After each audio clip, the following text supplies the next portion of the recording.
পাকিস্তানের গরিব মানুষদের যেভাবে মারা হবে, আপনার কে ভারতের জন্য কষ্ট হচ্ছে? আমি ভারতীয়। যারা মাথায় বসে আছেন তাদের বুঝতে হবে যে দেশের গণতান্ত্রিক দেশ আমাদের, দেশের জনগণের জন্য কত সুব্যবস্থা তারা দিতে পেরেছে। জঙ্গি ঘাটে গড়িয়ে দিয়েছে, তারপর তারা কি করলেন? শয়তানি।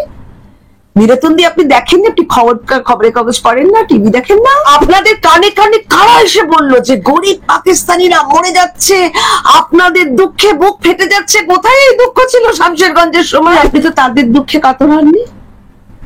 আপনি হঠাৎ দুঃখ পাচ্ছেন কেন? হঠাৎ এই দুঃখ, হঠাৎ করে দুঃখ। নাটকটা তো কি? নাটক তো আপনারা করছেন ভাই। যখন 26-27 জন আমাদের পর্যটককে মেরে ফেললো ধর্মের নামে, ধর্ম দেখে দেখে, গোপনাঙ্গ দেখে, যখন তার বউ এবং বাচ্চা বলছে তাহলে আমাদেরকেও মেরে ফেলো, বলে মোদিকে বলো, মোদিকে বলো বলেছে, যে কারণে যুদ্ধটা মোদি বলেছে ঠিক আছে আমি শুনে নিই। 9টা জঙ্গি সংগঠন, 9টা জঙ্গি আস্তানা গুড়িয়ে শেষ করে দিয়েছেন মোদিজি তার আর্মিকে ফ্রি হ্যান্ড দিয়ে দিয়েছেন, যেটা কংগ্রেসের আমলে কখনো হয়। ব্রহ্মাস্ত্র আছে জানেন তো, ব্রহ্মস, সেইটা পাকিস্তান দেখলে থতমত খেয়ে আপনাদের মগজটা ধোলাই হয়ে গেছে। দেশের পক্ষে কথা বলুন, তো দেশদ্রোহিতার কথা বলছেন। আপনাদের প্রবলেম হচ্ছে এই বাবা মোদিজি তো বিরাট কেউ একজন হয়ে যাচ্ছে, এত হিংসে বুকের মধ্যে, বুকে হিংসে নিয়ে ঘুমোতে যাবে না, তাহলে কোনোদিন সুশ্রী থাকবে না। গতকাল মৌলালি থেকে যেভাবে তথাকথিত নাগরিক সমাজ তারা মিছিল করলেন এবং সেই মিছিল থেকে স্লোগান উঠছে যে পাকিস্তানের গরিব মানুষদেরকে কেন মারা হচ্ছে এবং কেন জল বন্ধ করে দেওয়া হয়েছে, এই কথাগুলো উঠছে এবং যুদ্ধকে বলা হচ্ছে নাকি নাটক করা হচ্ছে, অপারেশন সিন্দুরকে নাটক বলা হলো। নাটক তো আপনারা করছেন ভাই। প্রথম কথা, এই অতি বামেদের দলে পড়ে আপনাদের মগজ ধোলাই হয়ে গেছে এবং কিছু কিছু মুখ এসেছে, যে মুখগুলো পরিচিত মুখ, তারাও কি বলবেন ভেবে না পেয়ে বলছেন যে গরিব মানুষ। আপনাদের কানে কানে এসে কখন বললো যে পাকিস্তানিরা মারা গেছে? কি করে কানে কানে এসে বললো যে আমরা গরিব? তারা তো জঙ্গি। 9টা জঙ্গি সংগঠন, 9টা জঙ্গি আস্তানা গুড়িয়ে শেষ করে দিয়েছেন মোদিজি তার আর্মিকে ফ্রি হ্যান্ড দিয়ে দিয়েছেন, যেটা কংগ্রেসের আমলে কখনো হয়নি। ওই ডিপ্লোম্যাটিক স্তরে কথা বলতে বলতে আমাদের ইন্ডিয়া ছোট হয়ে আসতো, তখন মিলিটারিরা মানে পাকিস্তানিরা তারা এগিয়ে আসতো, আমাদের ভারত দখল নিত সেই সব জায়গায়। এখন বলেছে ফ্রি হ্যান্ড, যাও তোমরা যা করবার করো। একটা ব্রহ্মাস্ত্র আছে জানেন তো, ব্রহ্মস, সেইটা পাকিস্তান দেখলে থতমত খেয়ে কাঁপছে, কারণ সেই সব নিশ্চিন্ন করে দিচ্ছে, গুড়িয়ে দিচ্ছে। তাহলে মিরাতুন্দি বা অন্যান্য মহিলারা, বয়স্ক মহিলারা যারা চেঁচাচ্ছেন, তাদের আপনাদের কানে কানে কারা এসে বললো যে গরিব পাকিস্তানিরা মরে যাচ্ছে, আপনাদের দুঃখে বুক ফেটে যাচ্ছে? কোথায় এই দুঃখ ছিল শামশেরগঞ্জের সময়, যখন বাপ ছেলেকে ওইভাবে মেরে পিটিয়ে খুন করে শেষ করে দিয়ে গেল মুসলমানেরা? কোথায় ছিলেন? একটা কথাও তো বলেননি। যখন 26-27 জন আমাদের পর্যটককে মেরে ফেললো ধর্মের নামে, ধর্ম দেখে দেখে, গোপনাঙ্গ দেখে, যখন তার বউ এবং বাচ্চা বলছে তাহলে আমাদেরকেও মেরে ফেলো, বলে মোদিকে বলো, মোদিকে বলো বলেছে, যে কারণে যুদ্ধটা মোদি বলেছে ঠিক আছে আমি শুনে নিয়েছি। জঙ্গি ঘাটে গড়িয়ে দিয়েছে, তারপর তারা কি করলেন? শয়তানি। মিরাতুন্দি আপনি দেখেননি? আপনি খবরের কাগজ পড়েন না? টিভি দেখেন না? তারা কি করলো? তারা আমাদের বর্ডারে আমাদের গরিব, আমাদের ভারতীয়দের মেরে দিল, ঘরে ঘরে মেরে দিল। কই আপনি তো তাদের দুঃখে কাতর হননি। আপনি হঠাৎ দুঃখ পাচ্ছেন কেন? হঠাৎ এই দুঃখ, হঠাৎ করে দুঃখ। নাটকটা তো কি? আমার বলতে খুব খারাপ লাগছে, আপনাদের আমি পছন্দ করতাম খুব, আপনাদের খুব রিজনেবল কথাবার্তা ছিল, কিন্তু এখন আর রিজনেবল নেই, কারণ আপনাদের মগজটা ধোলাই হয়ে গেছে। এই অতিবান নকশালদের কথায় আপনাদের মগজ ধোলাই করবেন না।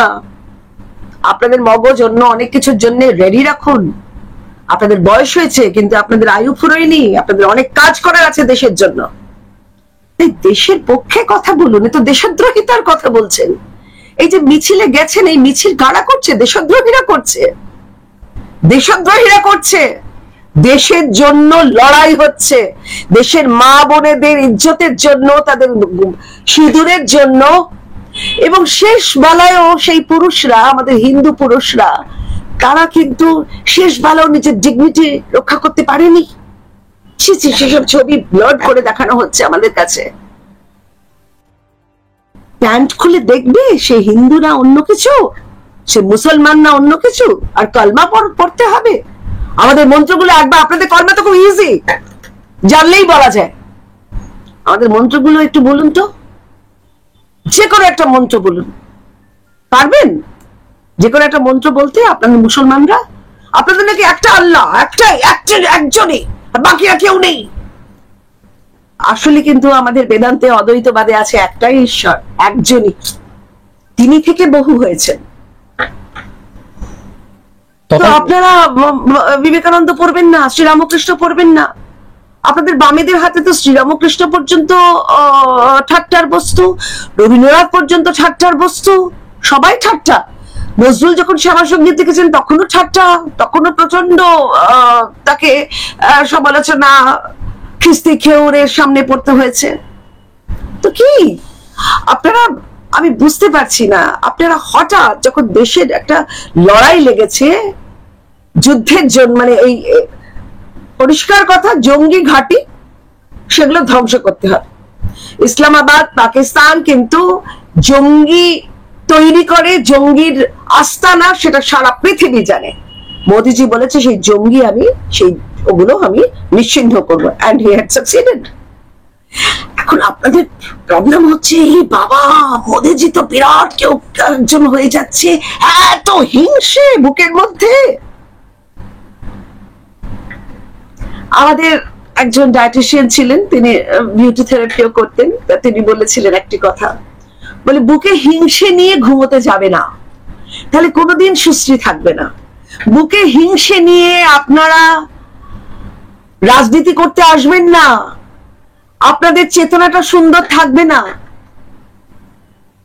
বুকে প্রচন্ড ঈর্ষা, ওরে বাবা মোদিজি, বিজেপির মোদিজি এত নাম হয়ে যাচ্ছে, এই রকম করে জঙ্গি সংগঠন সমস্ত নিশ্চিন্নে গুড়িয়ে দিচ্ছে, ব্রহ্মাস্ত্র মারছে, কি না করছে, আমাদের ট্যাক্সের টাকা এই সমস্ত গুলো হয়েছে, এই সব অস্ত্র শস্ত্র সেগুলো ইমপ্লিমেন্টেশন হচ্ছে। আর চাকরি, আপনারা মমতা ব্যানার্জিকে বলুন, তার সাথে হাত মিলেছেন কেন? তাকে বলুন চাকরিগুলো কোথায় চুরি গেল, পেটে ভাত নেই কেন, ভাতগুলো কোথায় যায়, রেশন গুলো কোথায় যায়, সব তো আসে ওখান থেকে, সেন্ট্রাল থেকে আসে সব, সেগুলো কোথায় যাচ্ছে এগুলো জিজ্ঞেস করুন। কিছুটি না জেনে বেরিয়ে পড়লেন, মগজধোলাই হয়ে গেল। আর তারপরে আপনারা সাংবাদিকদের দালাল বলছেন। সাংবাদিকরা কি দোষ করলো? তার চোখের সামনে যেটি হচ্ছে, দে আর লাইক মিরর্স, ওরা আয়না। আপনারা যেটা করছেন বা দেখাচ্ছেন, তারা সেটা দেখাচ্ছে আমাদের, অন্যদের।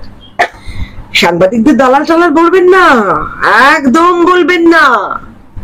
তারা একটি ডেমোক্রেসি স্তম্ভ, তাদেরকে দালাল বলছেন, আর আপনারা পাকিস্তানের দালালি করছেন।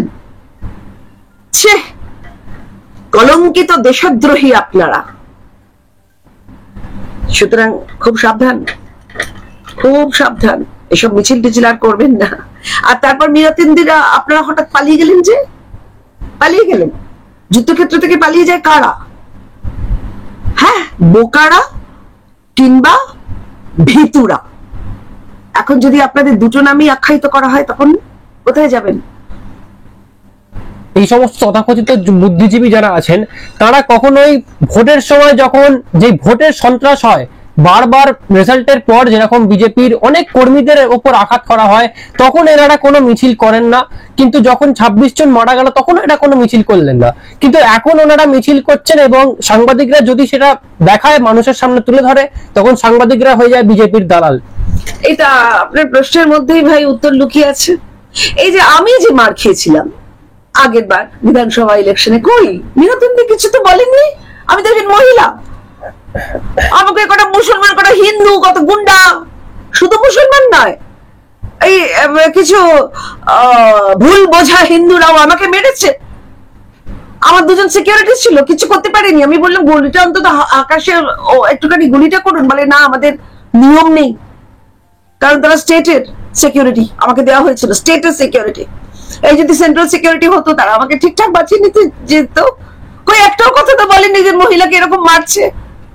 আমি শুধু আমাদের একজন মুসলমান সাপোর্টার, তাকে তরোয়াল দিয়ে ফালা করে কাটা হয়েছিল। আমি দেখতে গেছিলাম হসপিটালে এত বাঁশ মজুদ থাকে, তরোয়াল থাকে হসপিটালে, সেসব নিয়ে রেড়ে করে আমার দিকে তেড়ে এলেন।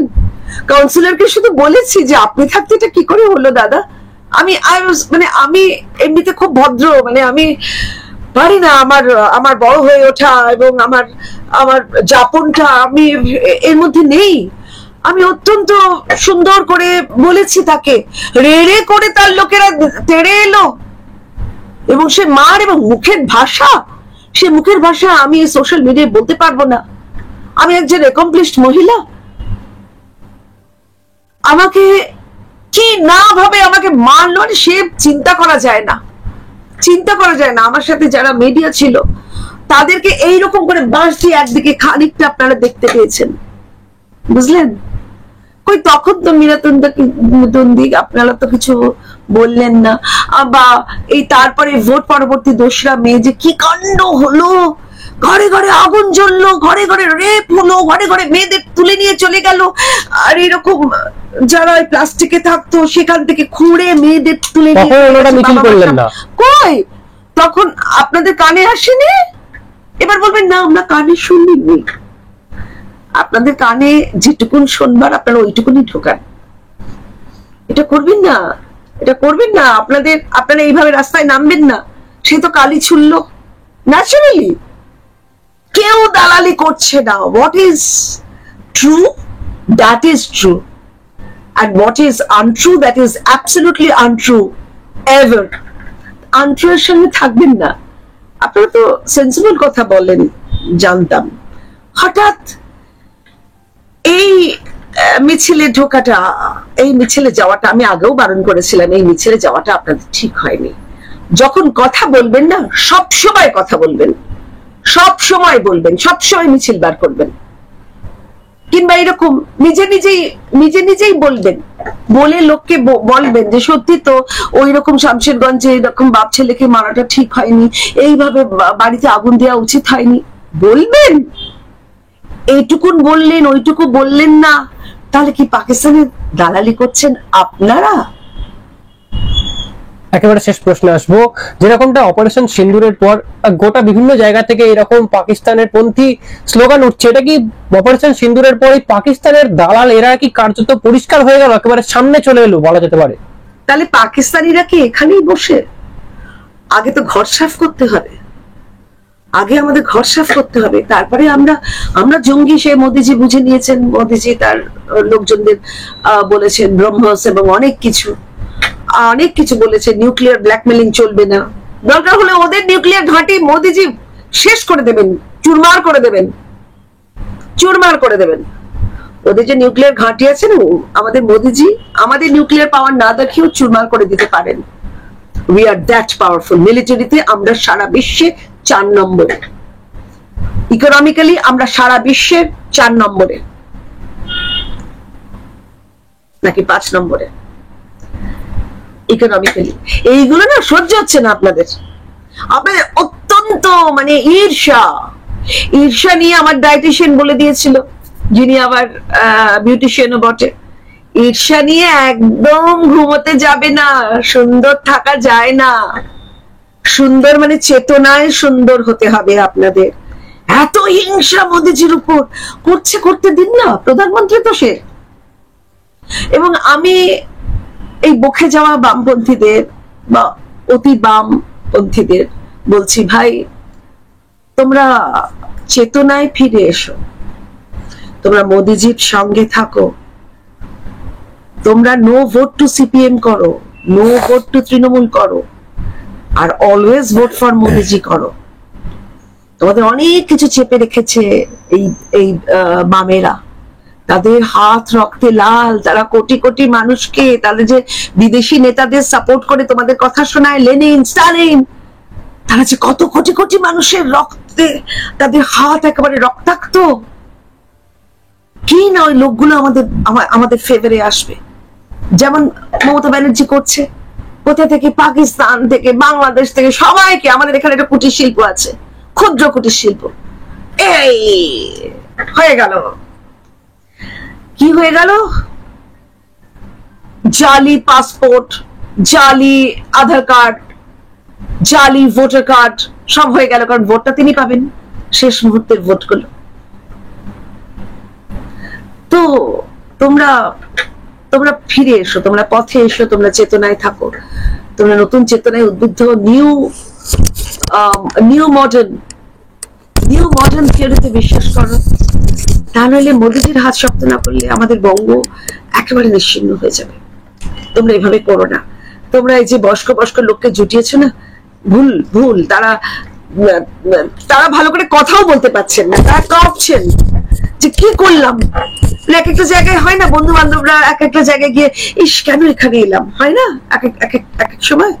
আপনারাও তাই হয়েছে, আপনাদের ভুল জায়গায় পৌঁছে গেছিলেন। আজকে ফিরে আসুন, নিজেদের অন্য চেতনায় উদ্বুদ্ধ রাখুন।